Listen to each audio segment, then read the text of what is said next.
अवधूत चिंतन श्री गुरुदेव दत्त श्री स्वामी समर्थ महाराज की जय। स्वामी दत्त सेवा या चॅनलवर तुम्हा सर्वांचे खूप खूप स्वागत। तुम्हा सर्वांचं आरोग्य उत्तमाचं राहू दे, राहिलेलं आयुष्य आरोग्यदायी जाऊ दे, तुम्हा सगळ्यांना दीर्घायुष्य मिळू दे अशी मी स्वामी चरणी प्रार्थना करते। माझ्या व्हिडिओला सुरुवात करते। बघा, गणेश चतुर्थीची आपण प्रत्येकाच्या घरामध्ये स्थापना केली, पण आपल्याला अनंत चतुर्थीपर्यंत आपल्या मुलांसाठी असा एक उपाय करायचा आहे, त्यामुळे आपल्या मुलांच्या आयुष्यातल्या अडचणी, दुःख, संकट, प्रगतीमध्ये येणारे अडथळे, लग्नामध्ये येणारे अडथळे, संतान प्राप्तीमध्ये येणारे अडथळे किंवा व्यवसायामध्ये मुलांच्या येणारे अडथळे जे आहेत ते सगळे दूर होतील। हा उपाय जो आहे तो तुम्ही घरामध्ये मुलांच्या समोर बसून करायचा आहे। आणि दुसरी गोष्ट, अनंत चतुर्थीपर्यंत 10 दिवस गणपती या पृथ्वी तलावरती अतिशय अशा जागृत स्वरूपात असतात। तसेही गणपती बाप्पा नेहमीच जागृत असतात आणि आपण ज्या गणपतीच्या सेवा करतो त्या आपल्याला नक्की त्याचं फळ मिळत असतं। कारण गणपती बाबा बघा, सुख करता दुःख हरता, म्हणजे सुख देणारे आणि दुःख निवारण करणारे असे हे गणपती बाप्पा, बुद्धीचे दैवत अशा या गणपती बाप्पांची आपल्याला सेवा जर केली तर मुलांच्या आयुष्यातल्या ज्या अडचणी आहेत त्या दूर होतात। अनंत चतुर्थीपर्यंत म्हणजे आता बघा, आज 7वा दिवस आहे। काही जणांच्या घरामध्ये 1.5 दिवसाचा गणपती असतो, काही जणांच्या घरामध्ये 5 दिवसाचा गणपती असतो, काही जणांच्या घरामध्ये आज 7व्या दिवशी गणेश गणपती आणि गौरीची आणि गंगेचे विसर्जन करतात, आणि काही जणांच्या घरामध्ये अनंत चतुर्थीला गणपतीचं विसर्जन करतात। पण आपल्याला हा घरातल्या गणपती समोर उपाय करायचा आहे, त्यामुळे कधी तुम्ही गणपतीचं विसर्जन केलं असेल गणेशाचं तरी काही हरकत नाही। हा उपाय तुम्ही आज जर व्हिडिओ बघितला, उद्या बघितला, अनंत चतुर्थी दिवशी जरी बघितला तरी तुम्ही हा उपाय त्या दिवशी करू शकता। उपाय अतिशय प्रभावशाली आहे, अगदी 1000 नव्हे 1,00,000% मी सांगते तुम्हाला त्याचा फायदा तुम्हाला होणार। फक्त उपाय करत असताना श्रद्धेनं करा, पॉझिटिव्ह करा आणि त्यानंतर विश्वास ठेवून करा, नक्की त्याचा फायदा होईल। बघा, कुठल्याही देवाची आपण सेवा करत असताना जर मनोभावे श्रद्धेनं म्हणजे जे आपले भाव आहेत ते अगदी निस्वार्थी ठेवून जर केला तर आपल्याला त्याचं फळ नक्की देव देत असतात। आता हे गणपती बाप्पा आहेत, ह्या गणपती बाप्पांना सगळं दिसत असतं। ह्या पृथ्वी तलावरती 10 दिवस ते अतिशय जागृत असतात आणि ह्या 10 दिवसात गणपती बाप्पा जे आहेत ते सगळं बघत असतात। आणि अशा वेळेला आपल्या मुलांची जर आपण मनापासून त्या गणपती समोर सेवा केली तर त्याचा फायदा आपल्याला होत असतो। बघा, आपली मुलं असू द्यात, मुली असू द्यात, काही मित्रांबरोबर जातात, कुठे बाहेर खेळायला जातात किंवा कुठे फिरायला जातात, त्यावेळेला त्या आजूबाजूची नकारात्मकता, आजूबाजूला असणारे लोक किंवा आजूबाजूला असणारी जी नकारात्मकता आहे ती आपल्या मुलामध्ये उतरत असते आणि त्यावेळेला आपल्या मुलांच्या मध्ये नकारात्मकता येते आणि आपल्या मुलांच्या आयुष्यात ज्या अडचणी आहेत त्या वाढत असतात। काही मुलांना मोबाईलचा खूप छंद लागलेला आहे, मुलं आईवडिलांचं अजिबात ऐकत नाहीत, अभ्यास करत नाहीत किंवा मुलं आईवडिलांना उद्धट उत्तरं देतात अशा मुलांसाठी। त्यानंतर बघा, मुलं खूप शिकलेत, अगदी सरकारी नोकरी आहे, मुलगा देखणा आहे, बंगला आहे, गाडी आहे, पण लग्नामध्ये अडथळे येतात। मुलगी खूप सुंदर आहे, IT मध्ये जॉबला आहे, सरकारी नोकरी आहे, खूप देखणी असूनही मुलीच्या लग्नामध्ये अडथळे येतात।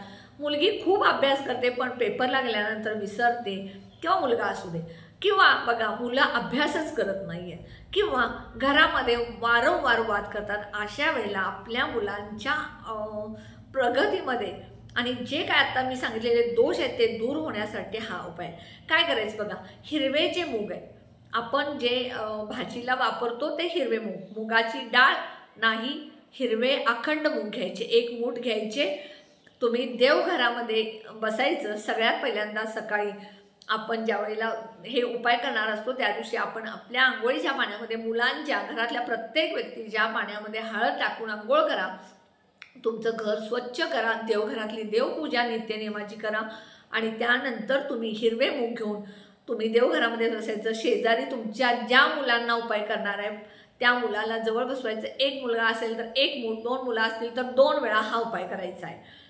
आता बघा, पहिल्यांदा हातामध्ये हिरवे मूग घ्यायचे, गणपती बाप्पांना प्रार्थना करायची, तुमच्या मनातली जी काही इच्छा आहे। समजा तुमच्या मुलग्याला एक्झाममध्ये अडथळे येतात, केलेला अभ्यास लक्षात राहत नाही, तर तुम्ही म्हणायचं माझा मुलगा 10वीची परीक्षा देतोय आणि त्याच्या जो त्यानं अभ्यास केला आहे तो अभ्यास त्याच्या लक्षात राहिलेला आहे, त्यानं सगळा पेपर चांगला सोडवलेला आहे, पॉझिटिव्ह बोलायचं आणि त्यानंतर तुम्ही 1 वेळ, 3 वेळ, 11 वेळ, 9 वेळ, 7 वेळ, 21 वेळ अथर्व शीर्षचं पठण करायचं. मुलगा जवळ बसलेला असला पाहिजे.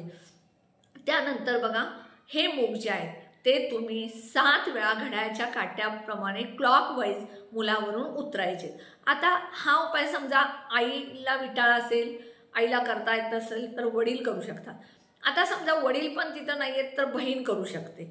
आणि जी मुलं परदेशात आहेत त्यांच्या फोटोवरून हे उपाय केला तरी चालेल. म्हणजे फोटो जवळ ठेवायचा, हे अथर्व शीर्ष म्हणायचं, गणपतींना प्रार्थना करायचं, गणपती स्तोत्र म्हणायचं 21 वेळा, 11 वेळा ओम गणपते नमो नमः म्हणायचं किंवा वक्रतुंड महाकाय सूर्यकोटी समप्रभ निर्विघ्नं कुरु मे देव सर्व कार्येषु सर्वदा, म्हणजे सर्व कार्य माझं तुम्ही सिद्धीला न्या असं म्हणायचं.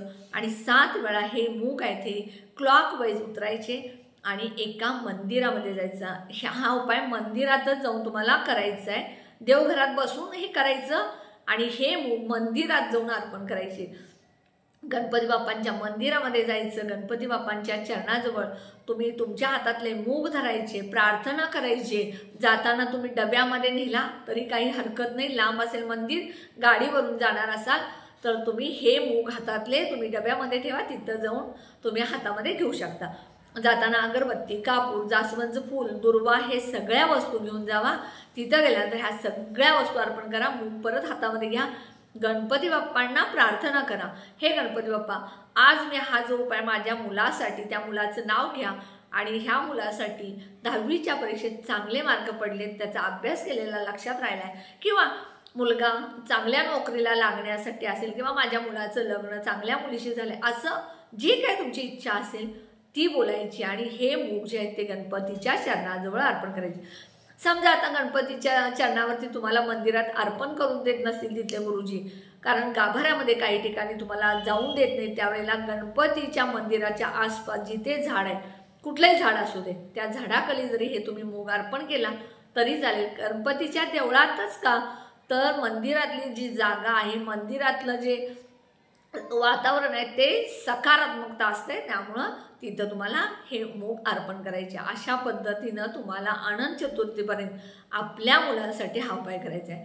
उपाय फक्त श्रद्धेनं, विश्वासानं आणि मनापासून करा, तुम्हाला त्याचं फळ मिळेल. उपाय करायचा म्हणून करू नका किंवा व्हिडिओ ऐकलाय चला बघू आपण करून बघू असं करू नका.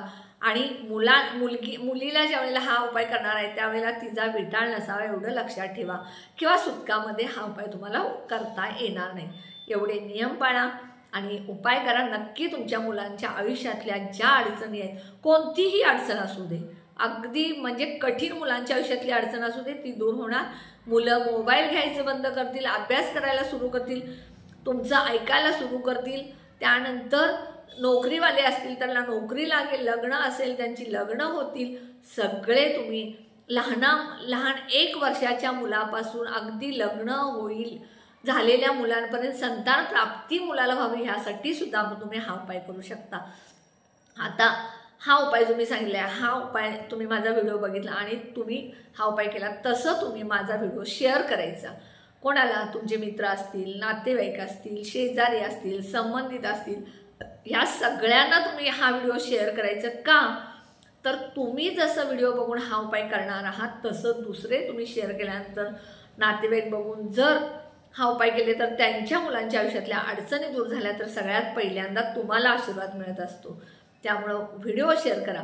तुम्ही असं म्हणू नका की मी ऐकले माझ्यापुरता केला आणि मला काय दुसऱ्याला पाठवायची गरज नाही, त्याचं चांगलं झालं तर मला त्याचा फायदा काय, असा अजिबात मनात विचार करू नका. फक्त दुसऱ्याचं पण चांगलं चिंता. कारण मी बऱ्याच लोकांचं बघितलेलं आहे की बरेच लोक जी आहेत ती एकमेकाला चांगल्या गोष्टी सांगत नाही आहेत, पण आपली सेवा जर आपण दुसऱ्याला सांगितली, म्हणजे एखादी चांगली सेवा जर आपण दुसऱ्याला सांगितली, त्यानं केलं तर पहिला जो देव आहे तो आपल्याला आशीर्वाद देत असतो. त्यामुळे नक्की व्हिडिओ शेअर करा, व्हिडिओला जास्तीत जास्त लाईकसुद्धा करा. आणि व्हिडिओ जो आहे माझा तो माझ्या व्हिडिओच्या तिथं घंटीचं बटन आहे, त्या घंटीवरती सबस्क्राईब करा आणि त्यानंतर घंटीच्या ऑल बटनला क्लिक करा. त्यामुळे माझे सगळे व्हिडिओ तुम्हाला बघायला मिळतील. त्याप्रमाणे तुम्ही उपाय करा. आणि सगळ्यात महत्त्वाचं, व्हिडिओला जे कोणी नवीन बघत असतील त्याने प्लीज सबस्क्राईब करा. मी माझाच व्हिडिओ सबस्क्राईब करा हे सांगते, पण यूट्यूबला ज्यांचे तुम्ही व्हिडिओ बघता त्यांना सबस्क्राईब करत जा. कारण कसं असतं बघा, हा व्हिडिओ बनवत असताना आम्ही खूप मेहनत करतो, सगळं वाचन, त्याचा अभ्यास करतो, ते कुठल्या पद्धतीचा आहे, त्याचा फायदा होईल का, हे सगळा विचार करून आम्ही तुम्हाला व्हिडिओ सांगत असतो. कष्टही आम्हाला तेवढेच असतात, पण तुम्ही बघून व्हिडिओ तो तुम्हाला उपाय करता येतो. फक्त तुम्हाला सबस्क्राईब करायचं आहे, त्याचा तुम्हाला काही म्हणजे त्रास नाही किंवा त्याचा तुमच्यावरती काही वाईट परिणाम होणार नाही किंवा तुम्ही सबस्क्राईब केल्यामुळे तुमचं कोणतंही नुकसान होणार नाही. त्यामुळे नक्की व्हिडिओना सबस्क्राईब करत जा. कोणाचे असू देत, कॉमेडी असू देत, बातमीचे असू देत, पाकशास्त्राचे असू देत, सेवेचे असू देत, कुणाचाही व्हिडिओ असेल तर नक्की सबस्क्राईब करत जा. त्यामुळं त्या व्हिडिओ बनवणाऱ्याला खूप सपोर्ट मिळतो. आणि तुम्हा सगळ्यांना जाता जाता गणपती बाप्पांच्या चरणी खूप आशीर्वाद देण्याची प्रार्थना करते. गंगागौर गणपती बाप्पा तुमच्या आयुष्यातल्या ज्या संकट, दुःख, दारिद्र्य, नकारात्मकता, आर्थिक अडचणी त्या सगळ्या दूर करून तुमच्या आयुष्यात आर्थिक वाढ करून द्यात, सुख, समाधान, बुद्धी चांगली देऊ द्यात, एवढी मी प्रार्थना करते. आणि सगळ्यांना अनंत चतुर्थीपर्यंत राहिलेल्या दिवसासाठी ह्या सेवेसाठी शुभेच्छा देते. श्री स्वामी समर्थ.